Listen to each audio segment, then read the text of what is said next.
Good morning, everyone. Bonjour à tous. Good morning, everyone. I'm very pleased this morning to be accompanied by Deputy Prime Minister Freeland and Minister Champagne. So much to learn about this new virus, and the pandemic was about to be declared. But right from the start, one thing was clear: that Canadians would step up to whatever challenges lay ahead. Well, every day since, we've seen that to be true. From the experts running testing centers and doing world-class modeling, to the manufacturers making masks and gloves, Canadian know-how has kept people safe. It has saved lives, and it has helped us chart the path through this crisis. That is something worth investing in. Chaque fois Every time researchers understand a bit more about a virus like COVID-19, or they develop new treatments to treat cancer or improve air quality, they help to save lives. Science has also ensured that our children are inheriting a cleaner, healthier planet. Research is important. It improves our lives every day. And that's exactly why we must continue to support it. Today, we're taking another historic step forward for Canadian innovation. With $518 million through the Canada Foundation for Innovation, we're investing in groundbreaking research. This funding will support over 100 projects and hundreds of researchers, whether in studying viruses like COVID-19 or developing cancer treatments and fighting climate change. Just take the research into digital healthcare that will be possible because of today's investment. With this funding, doctors at Women's College Hospital in Toronto will be able to develop a cutting-edge virtual care lab. This will move us forward on getting everyone the healthcare they need, even if they can't leave their home. And after the year we've had, I think it's clear why that matters. Of course, when we talk about innovation these days, we immediately think of vaccines. With regard to our unprecedented investment of $518 million for Canadian research through the Canadian Foundation for Innovation, we are stimulating efforts to manufacture vaccines in Canada. Through the Innovation Fund, a team of researchers at the CHU in Quebec and the University of Laval are working on a way to continue to accelerate the development and trials of vaccines here in Canada. This funding will support this work and that of other people across the country. Is one of our best tools to beat this pandemic. That's why we've made historic investments in science and research to fight COVID-19. That's why, since 2015, we've funded domestic vaccine research, development, and manufacturing. And it's why we turned the page on the previous government's approach by instead fully supporting and standing with the science and researchers who keep us healthy and safe. Over the past 5 years, we have made unprecedented investments in science and research. This pandemic reminds us why it's so important to do that. Reminds us also that we must never go back to the approach taken by the previous government, which was to cut funding for science. And the pandemic reminds us that we still have work to do. An investment in innovation is an investment in you and in your family. It's an investment in today, tomorrow, and in the years to come. Canadians have the knowledge and the creativity needed to meet all the challenges, and we will be here to support those efforts. Be it for vaccines or virtual care, your health is our top priority. To this end, I want to give you an update on vaccine delivery. A big milestone. 2 million vaccines administered across the country. A true Team Canada effort. We've been working every single day to reach our targets, and everyone who wants to will be vaccinated by the end of September. Maybe your grandparent, your parent, your family member or friend has already got their shot or has got an appointment to do it soon. Well, we all want to feel that relief. So to everyone, know that your vaccine is on the way. Very early this morning, our first 500,000 doses of the AstraZeneca Oxford vaccine from the Serum Institute arrived in Canada. Already, the National Operations Centre has worked with provinces and territories to coordinate shipments of these vaccines across the country. Our priority is getting doses into arms as quickly as possible, because we've got a lot more vaccines on the way. Thanks to Moderna, Pfizer, and AstraZeneca, we will receive a total of over 1.8 million doses over this week and next week. In concrete terms, in figures, this means that people that you know will get vaccinated soon, your parents, grandparents, and frontline workers. So it's the ray of hope that you are waiting for. Thanks go out to those who are patiently waiting so that their parents and grandparents can get vaccinated first. And to those who have an appointment to get vaccinated, I know that you will remain cautious to protect yourselves and others. Just last June, I met Luc. He's the owner of Régimbal Awards and Promotions, a family business here in Ottawa. The first wave of the pandemic hit their business hard, but with the wage subsidy and rent support, they were able to rehire staff and keep their doors open. Well, 8 months later, and Luc's store is still going strong. In fact, they're even continuing to give back to the local fight against COVID-19 with their Stronger Together campaign.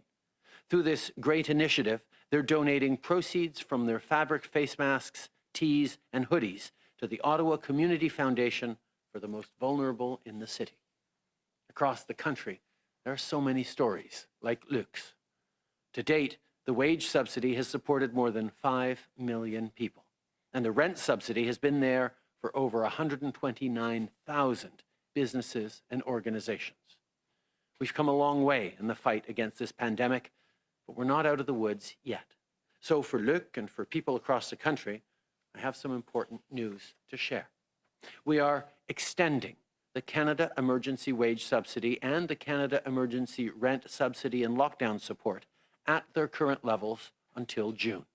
In other words, we're making sure that the wage and rent subsidies continue through the spring and that the amount of support remains consistent. This isn't the time to pull back on support for workers or business owners. It's the time to see people through what is hopefully the final stretch of this crisis. And it's the time to get the whole economy ready to come roaring back. So that's exactly what we're going to do. On prolonge. We are extending the Canadian Emergency Wage Subsidy and the Canadian Emergency Rent Subsidy and lockdown support at current levels until June.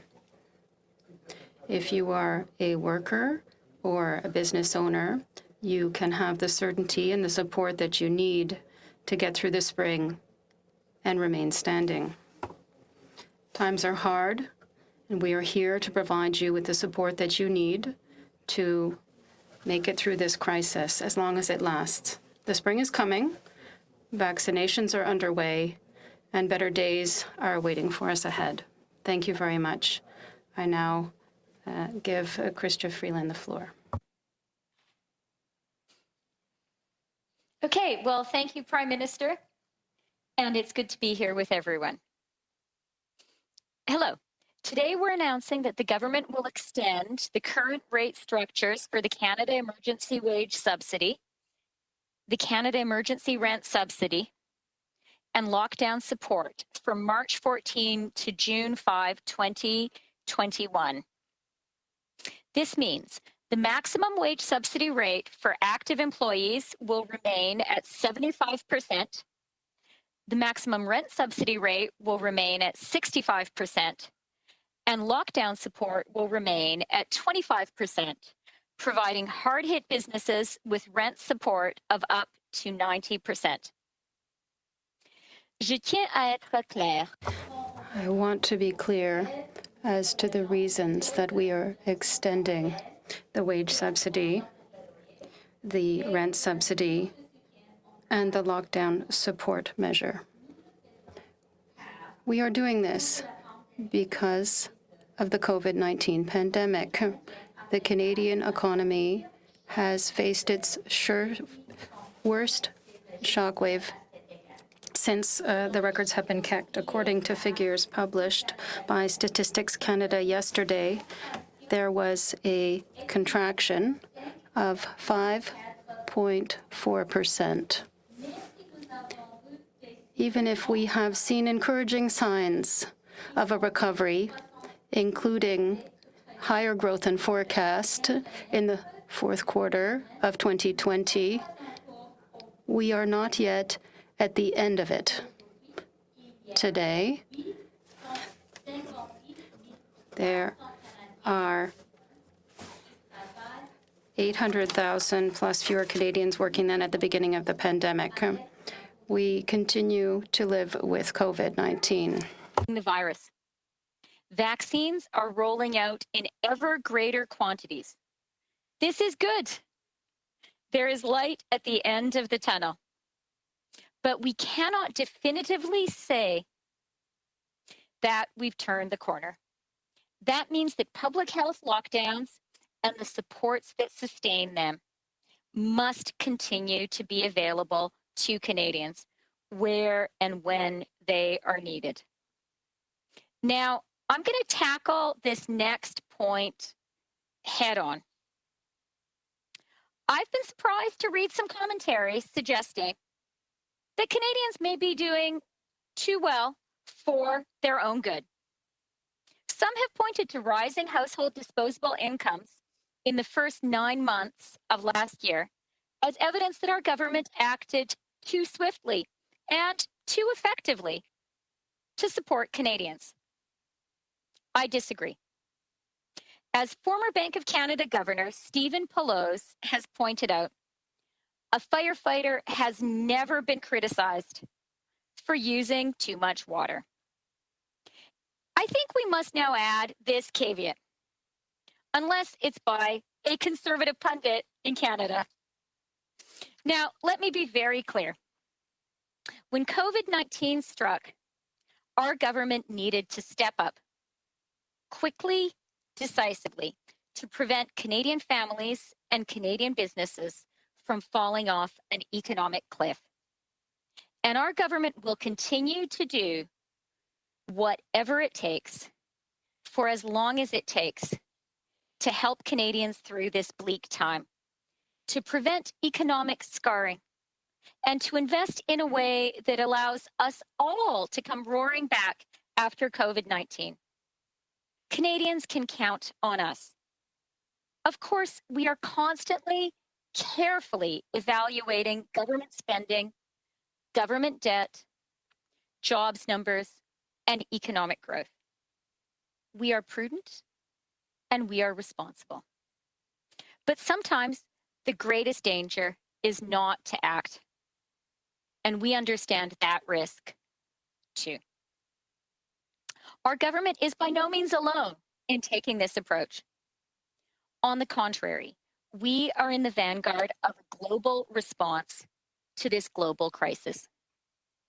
The International Monetary Fund, in a recent report, explicitly lauded Canada's actions. Our response, the IMF said, and I quote, provided crucial support to the economy and the functioning of financial markets and helped protect lives and livelihoods. The IMF also warned Canada, and I quote, to avoid a premature withdrawal of policy support. Nous faisons exactement. We are doing exactly what we need to do in this unprecedented time, and that is to support Canadians. We will continue to do this work, this important work, and I will now give the floor to François-Philippe. François-Philippe, please. Thank you, dear Chrystia, for giving me the floor. Good morning, everyone. The pandemic has demonstrated the importance of scientific research in order to find solutions to real problems. Labs right here at home lead to a healthier, greener, and more prosperous world, as the Prime Minister said. That's why today's announcement of more than $500 million to support Canadian research through the Canada Foundation for Innovation is so important to all Canadians. Ce financement viendra en aide. This funding will help over 1,000 researchers and contribute to more than 100 projects across the country, be it for top cutting-edge lab equipment or creating crucial research databases. This investment will help our researchers across the country in concrete ways. Other cancer treatments or developing clean technologies. Our Canadian researchers need these kinds of tools to turn their bold ideas into reality. This is both about leadership and excellence. And the way to bridge that gap is precisely to adequate funding.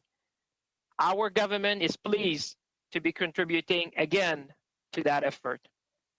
The benefits of investing in research infrastructure are countless.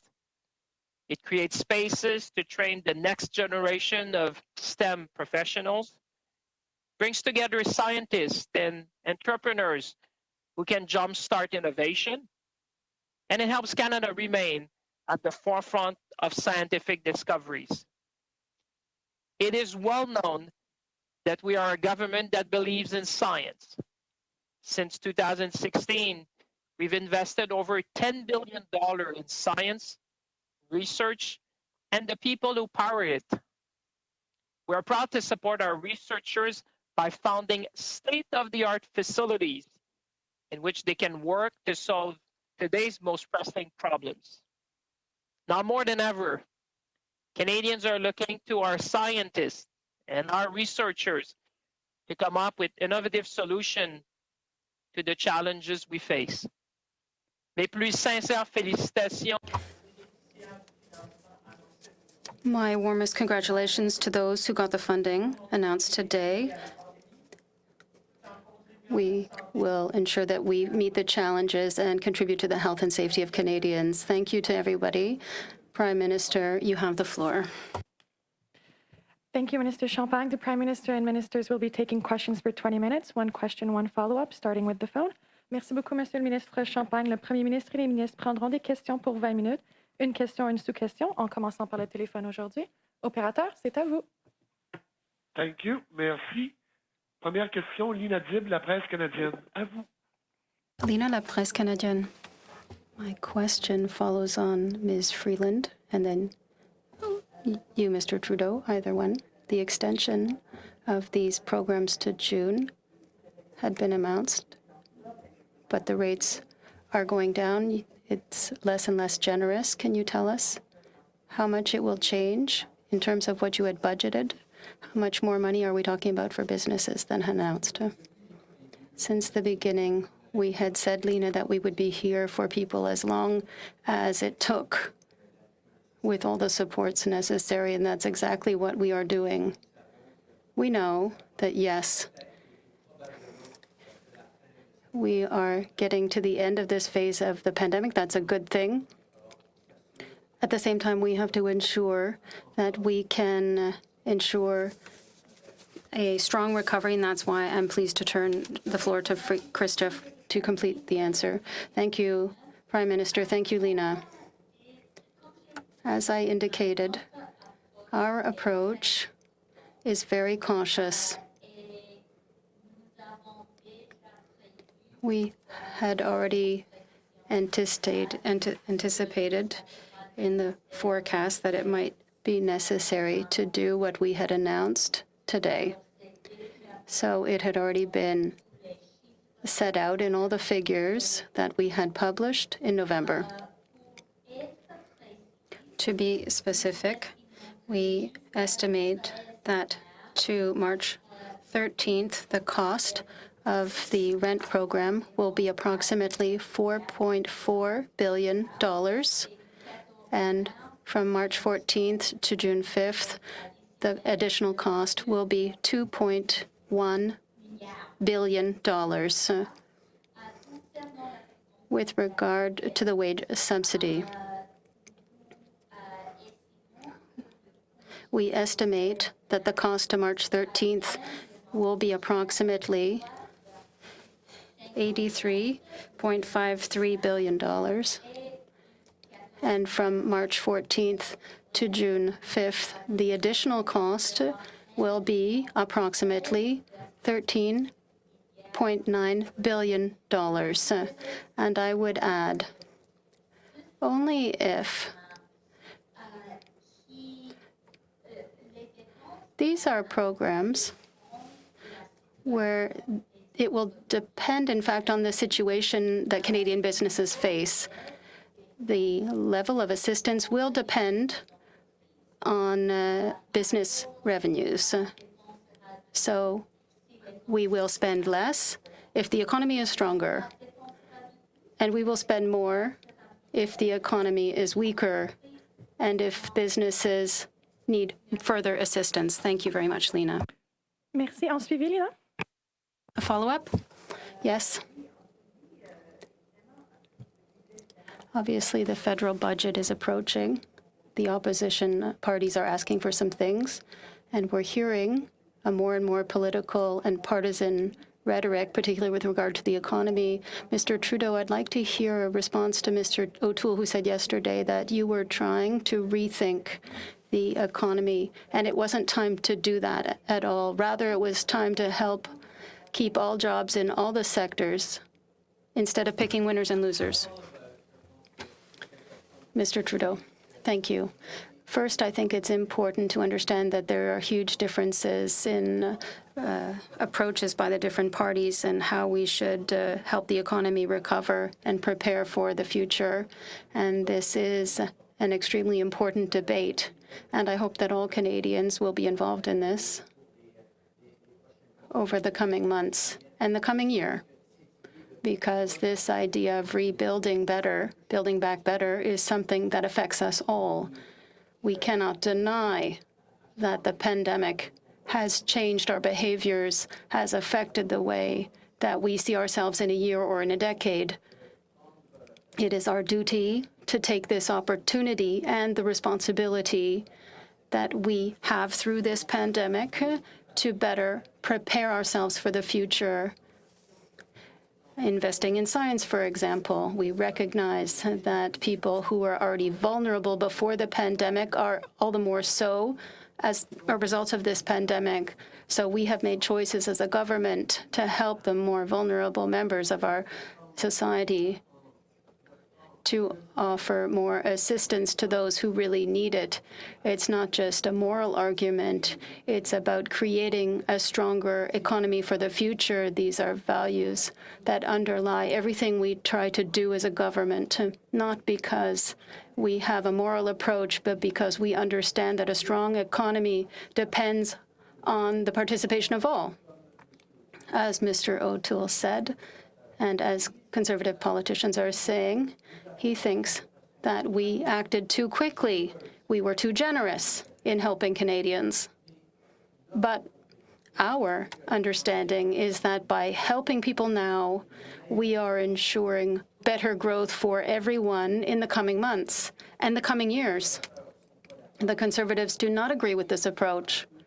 It is up to them to make that argument. But as I indicated, the promise that I made from the very beginning was that we would be here for people as long as it took, with all the amounts needed, because it was the right thing to do for people and for the Canadian economy. Thank you, Prime Minister. Operator, next question on the phone. Thank you. Merci. Next question, Ryan Tumulty, National Post. Line open. Yeah, good morning, sir. President Biden yesterday said that he expects his country will have enough vaccine to inoculate all its citizens by the end of May.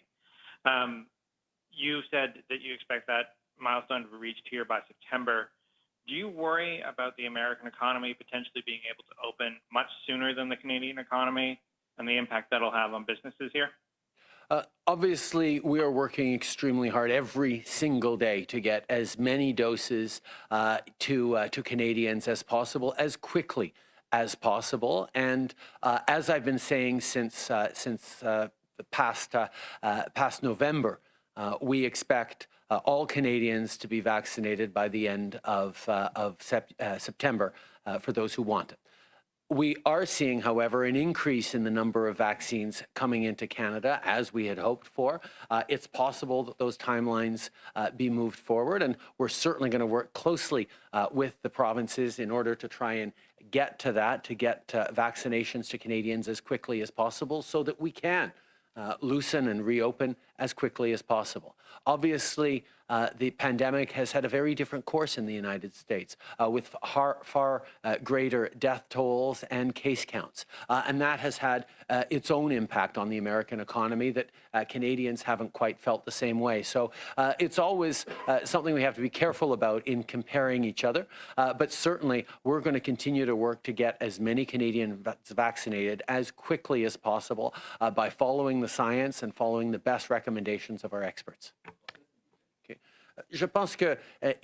I think that obviously people know that we are working extremely hard in order to deliver the most number of vaccines as quickly as possible so that we can get through this pandemic as possible. We have made the promise in November that everyone would be able to get vaccinated if they so wish by the end of September in Canada. Obviously, we are optimistic that perhaps we'll be able to move those up based on the number of vaccines that we're approving and having delivered in Canada. And we will continue to work in order to accelerate this process, working with the provinces and respecting and listening to the best advice from our scientists. In fact, when it comes to some measures, the U.S. are ahead of us, but we also know that the United States had a much more serious pandemic than we did, with more deaths, more cases per capita than we did here in Canada. So we always have to be careful when we compare the experiences in different countries. But it is this government's priority to ensure that we get the most number of vaccines here possible quickly as possible. Yeah, sir, I totally understand what you're saying about the disparate death tolls between the U.S. and Canada. Obviously, they've had a much worse pandemic, but that won't change the fact that by summer, their businesses will be able to reopen, their tourism sector will be able to come back to life. That could have a dramatic economic difference between where Canada and the U.S. is.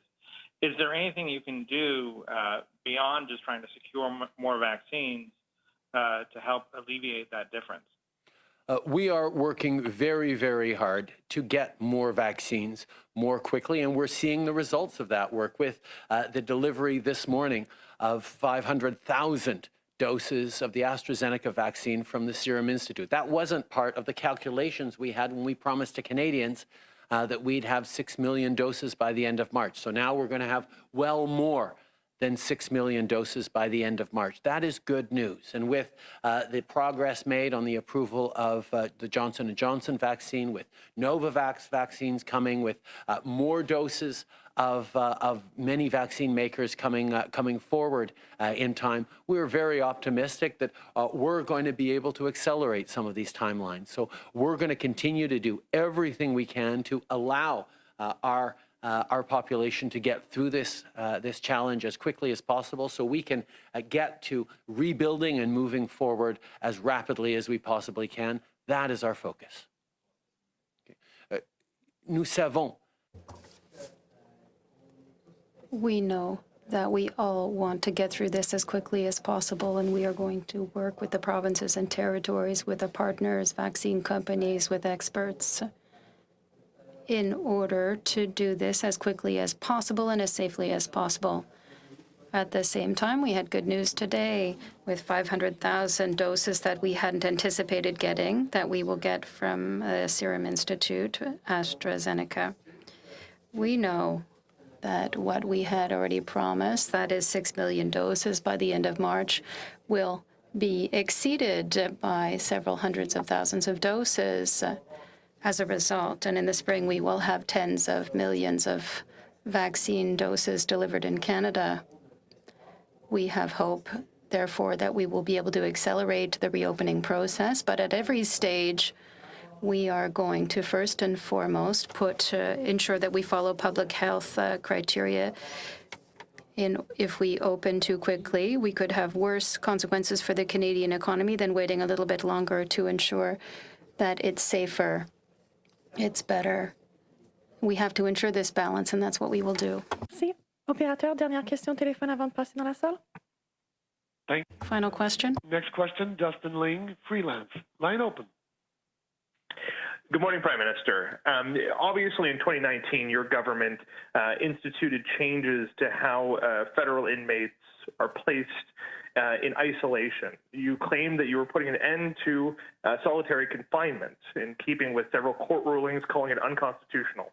A new report from last month concluded that that didn't happen, that fully a quarter of all federal inmates going into these cells were still being held under the definition of solitary confinement, and fully 10% met the definition of torture.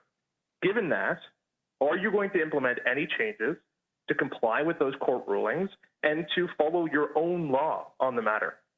Obviously, there remains more to do, Justin. We've taken very seriously this report, making a commitment to end solitary confinement, administrative segregation is extremely important to this government, and we will move forward on that. We have made significant progress, but as that report and as your work has pointed out, there is more to do, and we will do more. Following up. So the data, your own government's data shows that you're torturing fully hundreds of federal inmates. Is there going to be accountability for that? Is someone going to resign or be fired or lose their job? Is there going to be any immediate action taken to rectify this? We've taken very seriously the report put forward, and I can assure you that Corrections Canada and Minister Blair are following up on this. It is unacceptable that we still have Canadians in such difficult circumstances. We need to make sure we are respecting their rights and respecting our commitments to end administrative segregation, and that's what we're going to continue to work on. Merci. On va maintenant passer pour les questions dans la salle. Hi, it's Annie Bergeron-Oliver from CTV National News. Sort of following up on what Ryan was just saying, you know, President Biden yesterday did move up his timeline to the end of April. Your timeline and target is still 5 months behind the Americans. And why is it that Canada is so far behind the U.S., and why are you so hesitant to move up our timelines, despite the fact that you keep telling Canadians we're expecting tens of millions of doses coming in the spring and summer? Every step of the way, we've seen that these are new vaccines with new manufacturing processes, with new approval processes. And as we move forward, we've had to listen to and respect the best experts and the best science around how to keep Canadians safe. We know that getting more vaccines into more Canadians more quickly is the goal we have. We need to make sure we're doing it safely. And the projections we've had for many, many months certainly hold, but we're also very optimistic that they're going to be able to be moved forward if, indeed, all the vaccines that we've contracted for are able to be manufactured and shipped in the right ways. We will continue to work every single day to bring in more doses for more Canadians, to get through this as rapidly as possible. And we are encouraged by seeing positive results around the world that bode well for what Canada is going to be going through the coming months. Are you concerned then that some of these vaccine shipments won't arrive, and that's why you're not moving up the timeline? I think we've seen from the very beginning disruptions around upgrading of the Pfizer plant in Belgium has demonstrated that there were little delays for a few weeks in getting as many as we'd like, although we are now fully back on track and even ahead of schedule in terms of where we were hoping to be for the end of March.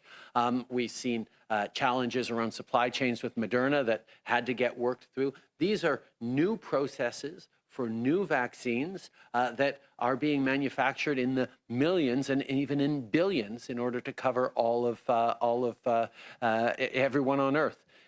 These will be facing continued challenges, which is one of the reasons why we made such a deliberate effort to sign more deals with more different companies than many of our fellow countries, in order to be able to assure that regardless of disruptions or challenges or some vaccines not working out at all, we would be able to get Canadians vaccinated as quickly as possible. And that is what we continue to be focused on.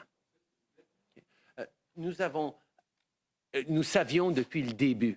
We knew from the beginning that it would be new vaccines with new processes. That is why we made the choice as a government to negotiate more contracts with different companies, more different companies than most other countries, in order to ensure that we could get more doses per Canadian than in any other country in the world. As a result, we are confident that if there are delays or if there are vaccines that don't work at all, that we will still be able to vaccinate Canadians quickly and get through this pandemic. We will obviously continue to accelerate the processes and get more vaccines. This is because we know that this is how we will get through this pandemic as quickly as possible. Hi, Prime Minister Tom Parry with CBC. BC and other provinces are now talking about putting a 4-month window between the first and second doses of these vaccines. I'm wondering if that changes your timeline in any way. Do you see a scenario where most, if not all, Canadians might be vaccinated, say, by summer? And just on the U.S. Timeline, if the United States does reach its goal, do you see them loosening up their grip on their own supply, maybe allowing some vaccines to flow to Canada once they've got enough vaccines for their own population? Those are excellent questions, Tom. It's something we're monitoring very, very closely. The federal government job has, from the beginning, been to get as many vaccines that are safe and effective to Canadians as possible. And we signed the contracts, we're paying for the vaccines, we're bringing them in, and then we're working with obviously public health experts, the National Advisory Council on Immunization, working with provinces and chief medical officers across the country in order to deliver those vaccines to Canadians in the most rapid and most effective way to keep people safe, to get through this pandemic quickly. Obviously, we're seeing some of the science shift, some proposals put forward, which are very, very interesting, which could result in rapider timelines, but every step of the way we're going to be informed by the experts, by science, by the recommendations on the best way to protect Canadians, particularly vulnerable Canadians, and the best way to get through this as quickly as possible. It's possible those timelines move forward, but we're going to base those decisions on the science. The U.S., though, do you see the U.S. opening up? In my conversations with President Biden, it was very clear that they understand that, like us, we know that you don't get through this pandemic anywhere, not fully, until you get through it everywhere. So like most countries around the world, they are prioritizing their own populations, but they are also, by stepping up on the COVAX facility internationally, by looking at how they can be helpful around the world, very open to helping out other countries, and those conversations will continue. When I spoke with the president about the vaccinations and our responsibility to end this virus, not just here, but everywhere in the world, he understood that need, demonstrated that he understood the need to invest in COVAX and vaccines for the rest of the world. We will work together, obviously. The priority for every country remains to vaccinate their own population, but we also have work to do together to get through this, and we will continue these conversations. Mr. Trudeau, I'd like to hear you talk about the issue, the fact that you are optimistic that we might be able to move the September deadline forward. Could it be possible that all Canadians by the beginning of the summer might be vaccinated if they so wish? And the provinces, do they have the capacity and logistics now in order to be able to ensure this effort can happen as quickly as possible? Answer. With regard to the scenario, it's not up to the politicians to say the best way that vaccines can be used. Rather, it's the experts, the scientists who will do so, the public health experts in the provinces and the territories who are making the decisions as to whom will be vaccinated and what the timeline will be between the doses. And there are new recommendations that will have a positive impact on the experience of Canadians in the coming months. But I cannot speak to what the experts could say or could conclude, except to say that we are working very, very hard in order to get through this as quickly as possible. And the second part of your question was? Inaudible for the interpreter. Well, with regard to the timeline, it will depend greatly on the decisions that are made by those experts and by the provinces about vaccinations. Also, we know that we are coming to a time when we are moving from limited resources in terms of the number of vaccine doses available to having tens of millions of doses coming into the country in the coming months. The challenge then of vaccinating the most people possible as quickly as possible will be one of logistics, and I'm very pleased with the conversations that we continue to have with the provinces and the territories, as well as with family doctors associations, pharmacists, and private businesses that regularly deliver to their own employees flu shots against the seasonal flu, for example, and perhaps could also provide COVID vaccines to their employees. There are all kinds of different approaches that we're looking at. We are doing this to ensure that it will not be logistics that will hold us back in terms of our capacity to deliver all the doses coming into the country and to do that as quickly as possible. Good afternoon, Mr. Trudeau. This is Man Hamidi with the Canadian Press. Amnesty International Canada and others are calling on you to intervene with France and put an end to the persecution of Ottawa sociologist Hassan Diab, saying he is a clearly innocent and mere scapegoat in a decade-old bombing. Now, given your June 2018 comment when you said that what had happened to him, to Mr. Diab, should never have happened to him and should never happen again, will you or one of your ministers intervene with the French authorities regarding this? We have continued to engage with officials in France on this case, and we will continue to. It has been a priority for us to make sure that we're standing up for our citizens all around the world with countries that are challenging, but also with our allies, and those conversations will continue. Minister Michael Couture with Global National. This morning, China's ambassador to Canada told Canadian reporters that allegations of genocide of the Uyghurs are, quote, the lies of the century. What do you make of that? We have and will continue to take very seriously the very credible reports of human rights abuses in Xinjiang, in China, perpetrated against the Uyghurs by the Chinese state. There are significant concerns being expressed all around the world, and the Parliament of Canada was very clear about its concerns just a few weeks ago. We have committed to work with our allies internationally on both getting clear answers and holding to account those responsible with possible consequences that the world can bring forward. But this is something that is much better done on a multilateral basis. Over the past many years, including a couple of occasions directly to Chinese leadership, we have expressed our deep concern for the situation facing the Uyghurs, and we will continue to do that alongside our allies to make sure that we are actually having an impact on what's happening to that community. Ça fait plusieurs années. We have been deeply concerned for a number of years about the situation of the Uyghurs in Xinjiang.